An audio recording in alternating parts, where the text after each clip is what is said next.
Yuk dibebaskan segala yang mengganjal selama ini. Benci terhadap siapapun, apapun. Wong untungnya apa?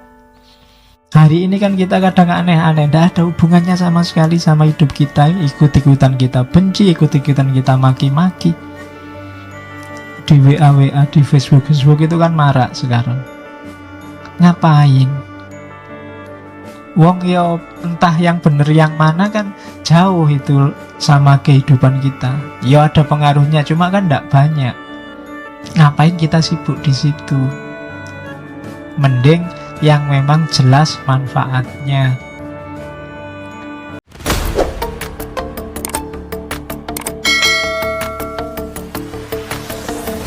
Kalau kamu tidak memaafkan, kamu tidak move on.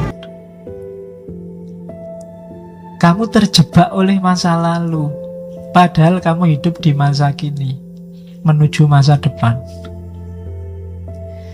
Jadi maaf membuat kita bebas dari luka masa lalu. Sudahlah, dibuang saja. Meskipun tidak harus dilupakan, kita ambil pelajaran. Kayak tadi tidak harus dilupakan. Kenapa? Biar kita jalannya memang ke depan, tidak ke belakang. Kalau kita hanya lihat ke belakang saja, ya nanti kita nggak bisa jalan ke depan. Sekali-sekali belakang itu buat pelajaran, tapi jangan fokus ke sana. Kayak naik motor itu loh. Belakang itu kan dilihat sekali-sekali pakai spion. Nggak usah kamu lihat terus. Kalau naik motor kamu lihat spion terus ya nabrak. Sekali-sekali ngelirik ke belakang. Jadi orang-orang yang mengecewakanmu nggak usah terlalu dipikirin, dilihat sebentar aja pakai spion. Oh, ya sudah. Nggak usah dilihat lama-lama, nggak usah dipikir lama-lama, ngelihatnya dikit-dikit aja. Biar kamu bisa maju.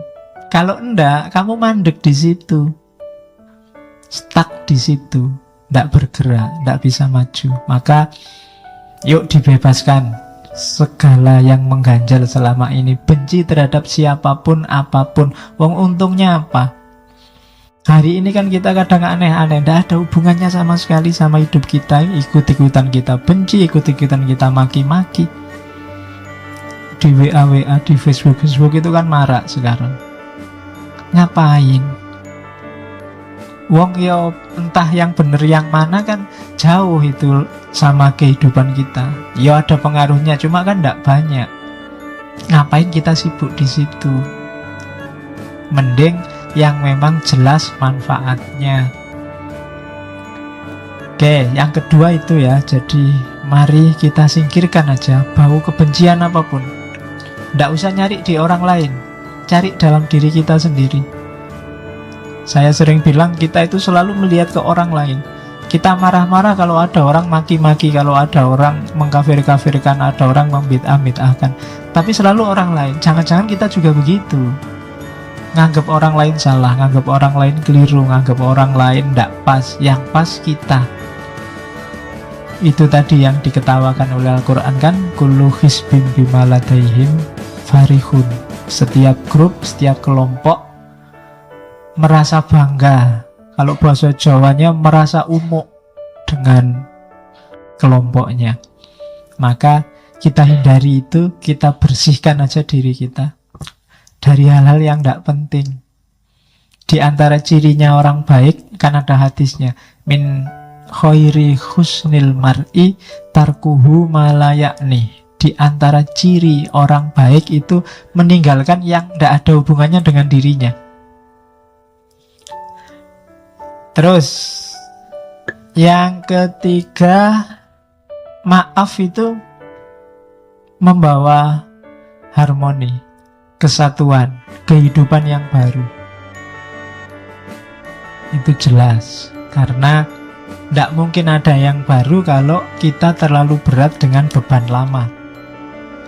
Tidak mungkin kita bisa lari maju kalau beban kita hari ini terlalu berat. Beban batin kita terlalu mantap sehingga melangkah aja kita beratnya luar biasa, terkungkung oleh masa lalu. Maafkanlah. Biarlah dia dengan yang lain, kamu nyari sendiri yang lain juga. Tidak usah terlalu lama dipikir. Iya. ya ben dia sama yang lain. Emangnya ndak bisa nyari yang lebih jelek? Oke, ya, ndak apa-apa tuh. Ya kalau untuk umum kan kamu bisa bilang begitu, ndak apa-apa. Terus, jadi jangan dipendam, bebaskan dirimu.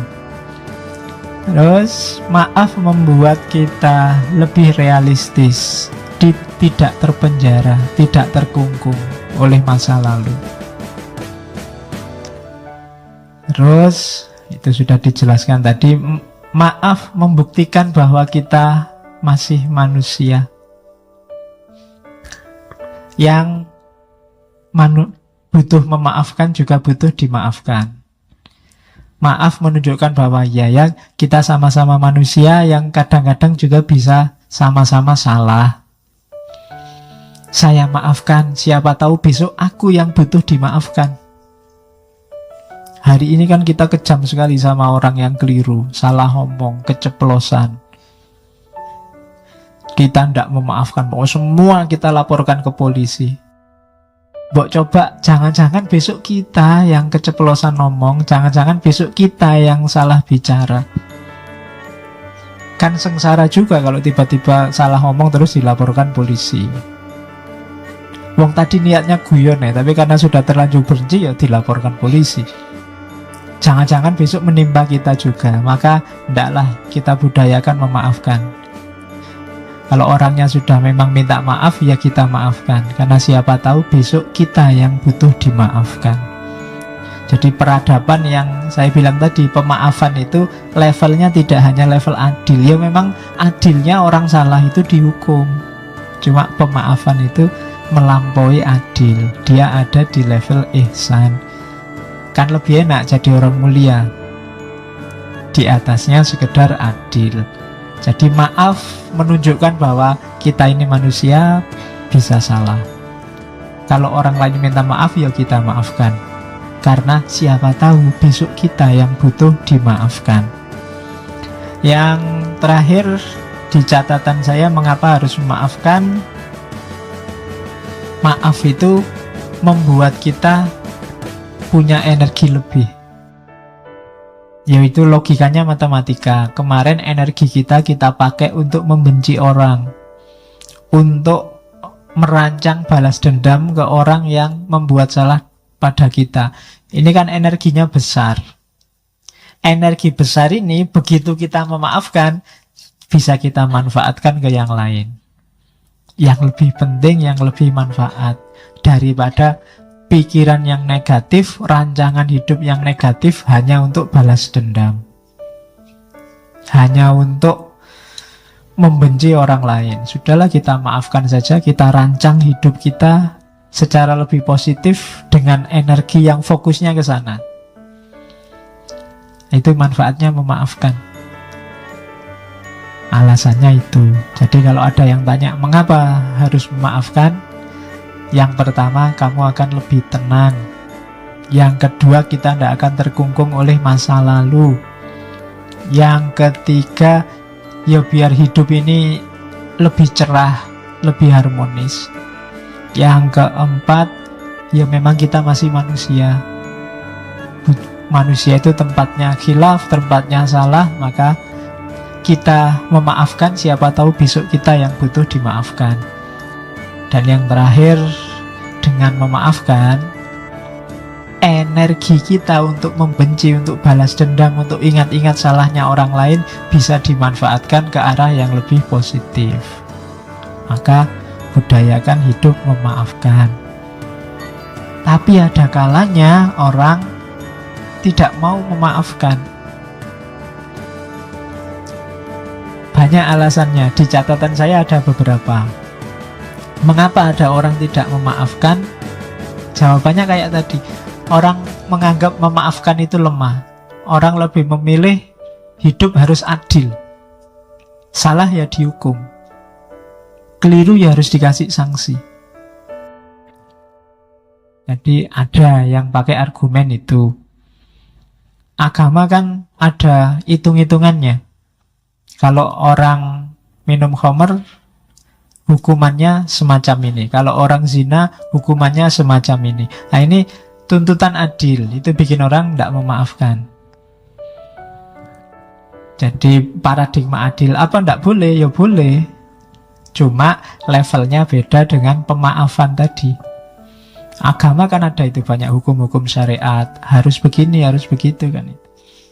Ya dilihat konteksnya. Dalam banyak kasus Nabi lebih memilih paradigma pemaafan dibandingkan paradigma penghukuman, dibandingkan paradigma sekedar keadilan. Maaf itu kan banyak cerita, banyak yang tawanan perang harusnya dihukum mati, adalah disuruh ngajar aja. Waktu Fathu Mekah itu kan kafir Quraisy kan disuruh diampuni semua. Musuhnya yang paling besar, rumahnya malah dijadikan suaka. Barang siapa masuk rumahnya Abu Sufyan, dia aman. Itu Nabi Muhammad, paradigma memaafkan. Suatu ketika ada anak muda yang menghadap pada Nabi. Dia ngaku, Nabi, saya kemarin baru saja zina. Aduh, jarang ya ada kayak gini hari ini. Ya. Oke, kalau hari ini kan lebih dahsyat, tidak cuma ngaku, di video lagi. Nah, ya, tinggal kita lihat, bisa dia tidak cuma ngaku, ada buktinya. Cuma 3 kali dia ngadep Nabi begitu. Begitu ngadep pertama, Nabi pura-pura tidak dengar, terus Nabi minggir. Ngadep kedua, Nabi bilang, tidak, mungkin kamu khilaf. Sebenarnya kamu tidak zina, bertobat sajalah. Terus Nabi minggir. Sampai 3 kali Nabi masih begitu. Sudahlah, kamu tobat saja. Datang yang keempat baru Nabi bilang, ya sudahlah kalau kamu ngeyel. Dia minta dirajam. Karena hukumannya orang zina itu kan rajam. Nabi bolak-balik bilang tobatlah. Itu kan maksudnya paradigma yang lebih tinggi dari bahasa adil. Tapi pemuda ini milih adil saja. Ya wis, kalau mau rajam ya rajamlah, kamu sendiri yang mau. Jarang yang kayak gini anak muda sekarang. Oke, begitu dirajam, lemparan pertama, kedua, baru dia teriak-teriak, waduh Nabi ternyata sakit, masih boleh tobat enggak? Iya. Ya kan, terus Nabi bilang, ini sudah dibilangin sejak tadi disuruh tobat kok ngeyel. Akhirnya diizinkan untuk bertobat. Ya lihat situasinya, mungkin menurut Nabi eman-eman ini anak muda harapan bangsa. Ya. Oke. Itu memerlukan kecerdasan ya membaca kisah-kisahnya Nabi itu. Ada beberapa kisah yang harus diletakkan di wadahnya. Jangan dikeluarkan, harus hati-hati membacanya. Nanti jangan-jangan baca ini, wah kalau gitu besok zina aja lah terus tobat. Ya konteksnya beda. Anak ini mungkin menyesal beneran sampai ngadep Nabi minta dirajam. Itu kan menunjukkan dia memang sangat menyesal. Diulang sampai 3 kali menunjukkan benar dia memang ingin tobat. Tapi kalau kamu mungkin beda urusannya, pingin dolanan hukum mesti. Oke, kalau orangnya memang niatnya pingin main-main hukum, mungkin sama Nabi dirajam beneran. Cuma ini kan lihat anaknya masih muda. Nah itu paradigma memaafkan, melampaui hukum pasti, melampaui hudud kalau dalam syariah, dimaafkan. Terus itu yang bikin orang yang pertama sukar memaafkan. Yang kedua, biasanya memaafkan itu memunculkan pertimbangan kekuasaan.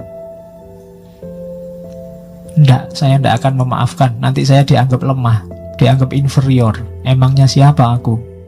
Nah, itu bisa. Atau itu, dia merasa inferior. Waduh, iyalah saya maafkan, wong saya ini orang kecil, mau gimana lagi. Nah itu relasi kuasa, permainan kuasa. Ini juga bikin pemaafan jadi tidak hakiki. Bikin orang kemudian, enggak lah, itu cuma permainan. Kalau yang minta maaf dosennya, apa ya kita bisa menolak? Dosennya telat, kita sudah nunggu setengah jam, nggak datang-datang, begitu datang, maaf ya saya ada tamu tadi sebentar. Masuk, enggak pak, enggak, saya maafkan. Masuk betul. Kita sudah nunggu setengah jam ya pak, kan nggak gitu. Karena kita kalah kuasa. Tapi kalau mahasiswanya telat 10 menit, nggak bisa, sudah dimulai. Keluar ya, gimana lagi. Minta maaf pak, tadi bannya gembos. Nggak bisa, sudah aturan itu. Nah, itu kan relasi kuasa. Kamu tidak berani memaafkan, yang sini tidak berani menolak permintaan maaf. Itu maka orang terus tidak, paradigmanya adil aja lah. Kalau kita 10 menit nggak boleh masuk, dosennya juga nggak boleh masuk. Kalau sudah 10 menit kita pulang pak, ngajar sendiri misalnya. Itu namanya adil. Nah, oke. Ya besok kalau kuliah hari pertama, Pak perjanjian Pak, ini paradigmanya adil apa permaafan?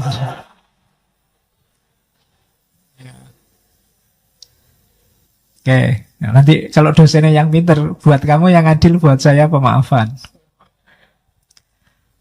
Terus, itu biasanya jadi alasan orang cenderung tidak memaafkan.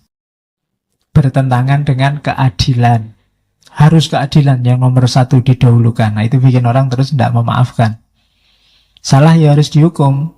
Itu tadi cuma kepleset omong kok pak, tidak bisa. Buktinya rekamannya ada, dia salah, harus dihukum. Nah itu paradigma adil yang dipilih. Terus ada yang terakhir, yang menganggap bahwa tidak, memaafkan itu tidak alamiah. Manusia itu secara insting itu kompetitif, saling bersaing. Jadi secara alami orang itu ya saling tabrakan, saling bertentangan. Jadi kalau ada yang mempromosikan pemaafan, itu pasti agak menggeser kodratnya orang untuk saling tabrakan, untuk saling menjatuhkan. Ini yang punya pandangan kayak Thomas Hobbes dan kawan-kawan yang bilang bahwa naluri dasar manusia itu jelek. Makanya perlu ada hukum. Nah itu alasan yang keempat. Kenapa kok tidak memaafkan? Tidak alamiah pak. Orang itu kalau dipukul ya secara alami pasti ingin balas mukul. Itu alami. Meskipun ada kalanya ya memang karena nggak level, nggak berani. Yang mukul besar, yang dipukul kecil. Nah, itu kan janjinya sih pingin balas, tapi yo sudahlah dimaafkan saja. Nah, ini karena ya, nah, itu kan tidak alami sebenarnya. Alaminya jangan ya pingin balas. Jadi kalau dipaksa memaafkan itu malah tidak alami. Yang alami itu ya tawuran. Karena manusia punya fitrah saling memangsa. Kan itu ada yang punya pandangan semacam itu. Jadi mengapa tidak memaafkan? Paling tidak ada 4 alasan. Terus ketika orang memaafkan, benar-benar memaafkan, maka ada 3 ranah yang terlibat: kognitif, afektif, dan behavior. Kadang disebut psikomotorik. Jadi akalnya juga memaafkan, batin rasanya juga memaafkan, perilakunya juga menunjukkan aktivitas memaafkan. Itu berarti benar-benar memaafkan. Jadi akalnya sudah bisa menerima, oh iya dia salah, dia keliru, harusnya dia tidak melakukan itu, tapi dia kan manusia biasa. Itu akalnya bunyi. Nanti rasanya juga bunyi, iyalah saya maafkan, kasihan dia, kasihan juga saya kalau lama-lama membenci, lama-lama saling marah. Itu afeksi. Behaviornya, perilakunya kemudian salaman, kemudian hidup bersama, kemudian saling menghargai, itu behavior. Berarti memang sudah memaafkan. Jadi kalau 3 ranah ini terlibat, tidak sekedar di mulut kayak tadi, berarti kita sudah benar-benar memaafkan. Kognitif, afektif, sama behavior.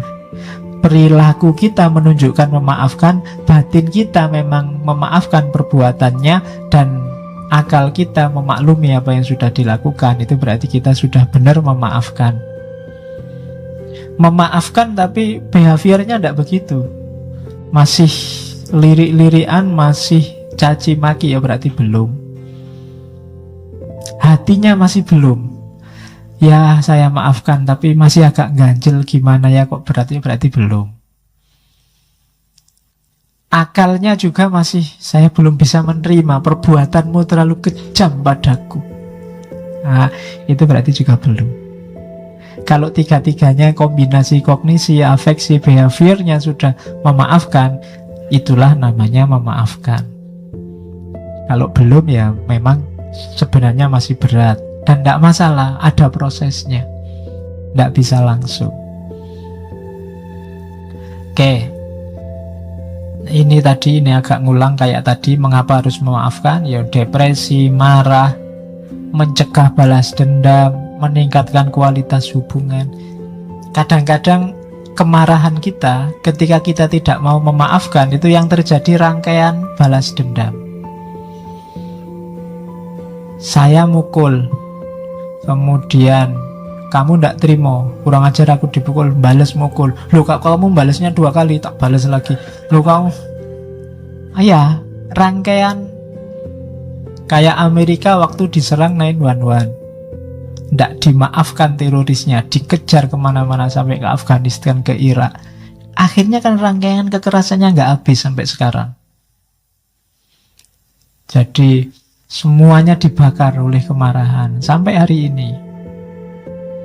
Jadi hati-hati, kemarahan kita, kebencian kita itu akan berangkai, melahirkan kemarahan baru, kebencian yang baru. Karena kamu caci maki dia, dia ganti caci maki kamu.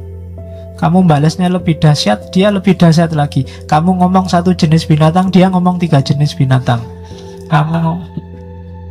Ya kan? Jadi kamu ngomong 5 jenis, dia ngomong seluruh kebun binatang. Kamu ngomong, ya bisa begitu. Kamu maki dia, dia maki kamu. Kamu maki dia, ditambah kamu maki saudaranya. Dia maki kamu, tambah maki bapaknya, ibunya. Oh dasar mbahnya, oh dasar terus. Jadi ini rangkaian. Bisa sampai dosen-dosennya, bisa sampai kampus-kampusnya. Dasar mahasiswa Windeso, kampusnya kena, ya kan? Kampusnya sampai kena, nanti dosennya juga kena, semuanya bisa kena. Itu rangkaian, di situ pakai istilah rangkaian kezaliman, rangkaian. Ini berangkai loh, jangan salah. Tidak cuma melibatkan dirimu, maka maafkanlah kalau memang ada kemungkinan dimaafkan menurutmu, karena tidak bisa dipaksa. Maklumilah. Dan yang terakhir itu meningkatkan kebanggaan. Jangan salah loh, begitu kamu memaafkan, itu ada rasa bangga tersendiri. Ternyata aku ini kuat ya. Ternyata kamu punya harga sekarang. Menaikkan prestismu sendiri, kebanggaan dirimu. Ya rasakan sendiri kalau kamu nanti memaafkan. Biarlah engkau bahagia bersamanya, aku turut mendoakan. Nah itu kan, loh itu kan meningkatkan. Orang yang lihat, wah kamu baik sekali ya, kamu sudah begitu kamu masih mendoakan saja. Nah itu ada kebanggaan diri. Oke. Terus sekarang prosesnya. Proses memaafkan itu yang jelas tadi ya, disengaja. Terus tidak bisa langsung, ongoing proses, butuh waktu. Bahkan dalam kasus tertentu perjuangannya sepanjang hidup. Ya kayak tadi, kamu dikhianati sekali, itu kan teringat terus. Ini kan anytime kamu berusaha untuk bertarung melawan ingatan bahwa kamu pernah dikhianati itu, meskipun kamu sudah memaafkan. Dan resikonya kamu harus bertarung terus untuk tidak lagi mengingat-ingat kesalahan dia padamu. Jadi memang butuh waktu, takes time. Bahkan bisa sepanjang hayat. Karena itu memaafkan bukan proses yang mudah.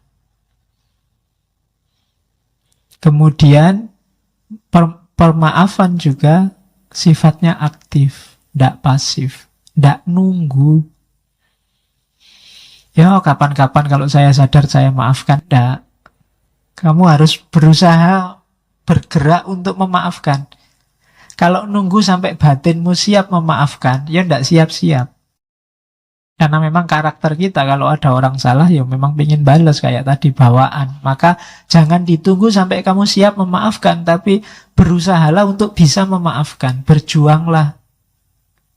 Meskipun tidak harus langsung.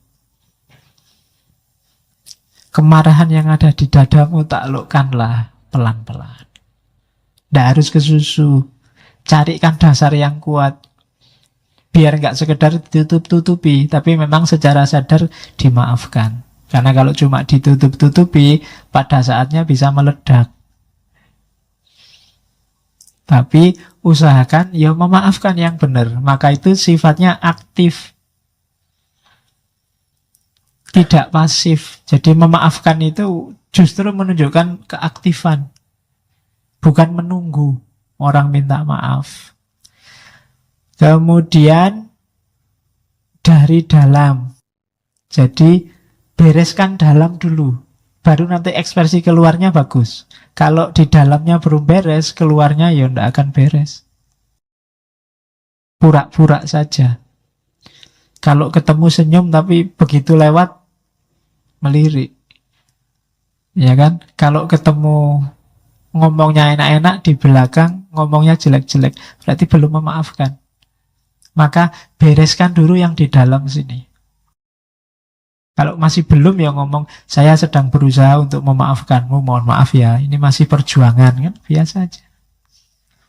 Jadi aku sangat kecewa, aku sangat marah, yo berusaha aku memaklumi, tapi sampai hari ini masih belum sukses, jadi bantulah perjuanganku. Nah. Oke, semangat kan gitu. Kayak benteng Takeshi itu loh, kalau mau gerak itu. Aku bisa kan gitu. Meskipun setelah itu kecemplung. Oke, kan biasanya gitu kan, mantep, teriak semangat. Aku bisa. Tapi terus jatuh. Terus. Dan ya, biar karena dalamnya berubah, nanti perilakunya berubah. Jadi ada proses panjangnya. Nanti ada penjelasan detailnya. Ini loh prosesnya. Ini namanya teorinya Enright Model.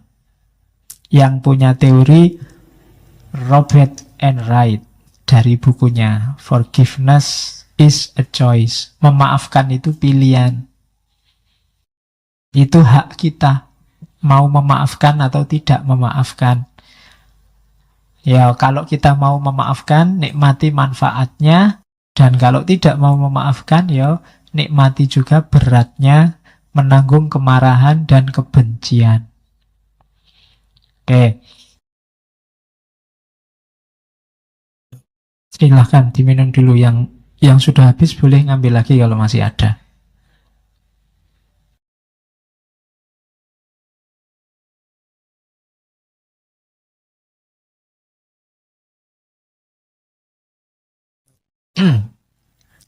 Yang pertama, uncovering phase, fase membuka. Jadi di fase pertama ini ungkapkanlah, pahamilah lukamu, sakitmu, kenalilah rasa marahmu, rasa kebencianmu. Ini penting. Banyak orang yang kadang-kadang marah dan bencinya itu dia juga tidak jelas. Kenapa kamu marah sama dia? Tidak tahu, saya lihat di WA itu banyak orang marah-marah ke dia, ya saya ikut-ikutan. Itu tidak jelas. Hubungannya apa dia sama kamu? Kok kamu ikut maki-maki dia? Itu tidak jelas. Kadang-kadang seolah-olah kamu ikut benci, ikut marah, padahal enggak, kamu tidak ada hubungan apa-apa. Cuma kamu share aja, biar WA-nya tidak sepi, Pak. Kadang-kadang kan begitu kamu. Itu uncovering phase. Kamu benci ke pacarmu itu loh misalnya. Karena dia kawin sama orang lain. Itu Sakitmu itu di mana? Alasannya apa kok kamu sakit itu? Karena dia mengkhianatimu, apa karena dia bahagia kawin lagi, kawin sama orang lain, apa dia? Itu kan harus jelas duduk persoalannya. Karena ini ngomong manusia, manusia itu tidak bisa ditebak. Fenomena yang sama, gejala yang sama tidak mengakibatkan efek yang sama. Ada yang ditinggal kawin nangis-nangis, ada yang ditinggal kawin ketawa-ketawa. Nah, iya kan? Manusia bisa begitu. Pacarnya kawin, alhamdulillah aku bebas dari dia sekarang. Bisa begitu. Maka harus kamu kenali gejala dalam dirimu ini. Kan memang manusia nggak bisa ditebak. Mahasiswa itu ada yang dapat nilai A aja nggak ketawa sama sekali. Biasa aja Pak. Nilai saya memang A semua loh. Gayanya ada yang kayak begitu. Itu manusia. Padahal temennya nilainya satu pun nggak ada A-nya. Begitu dapat A mungkin orang ini senang. Tapi temennya yang satu semua A. Jadi A tidak terlalu wow bagi dia. Nah itu kan manusia. Maka perlu fase khusus uncovering. Coba dibongkar. Kebencianmu itu loh. Kamu benci kenapa sih? Karena apa? Karena dia ngomongnya salah. Salah pada siapa? Terus hubungannya apa sama dirimu? Adakah yang dicederai dalam dirimu? Apakah pikiranmu? Apa terus kamu jadi ikut salah karena dia ngomong salah? Itu salahnya dia apa lemahnya kamu? Nah, itu kan harus dibongkar dulu. Marah-marahmu itu posisinya di mana? Untuk apa? Targetnya apa? Hubungannya apa? Alasannya cocok enggak kemarahan dan kebencianmu itu? Itu uncovering phase. Kalau memang sudah tegas, sudah jelas bahwa ya Pak, saya berhak marah. Karena kita pacaran sudah 3 tahun, kemana-mana berdua. Tiba-tiba ada yang lebih cakep. Misalnya, enggak dipacari, langsung dikawini. Ya, misalnya. Itu kan berkhianat pada saya Pak. Nah, itu kan jelas duduk persoalannya. Betul. Ya meskipun rasional, wong ada yang lebih cakep. Nah, loh iya kan. Loh ya kan rasional kalau ada yang lebih cakep. Oke, yang tidak rasional ada yang lebih jelek itu baru tidak rasional. Ada yang lebih cakep, ngambil yang lebih cakep itu rasional. Ya, bersyukurlah masih cerdas. Oke, baru setelah jelas duduk persoalannya masuk decision phase. Decision phase itu fase berpikir. Kira-kira layak ndak dimaafkan. Kalau saya maafkan, positifnya apa, negatifnya apa. Itu decision phase. Ini mulai menimbang-nimbang. Enaknya saya maafkan apa ndak ya? Kalau ndak saya maafkan, wong dia sudah kawin jelas sama orang lain. Emangnya aku mau nunggu? Emangnya aku masih mau sama dudanya apa jandanya? Nah itu kan mikir itu kan.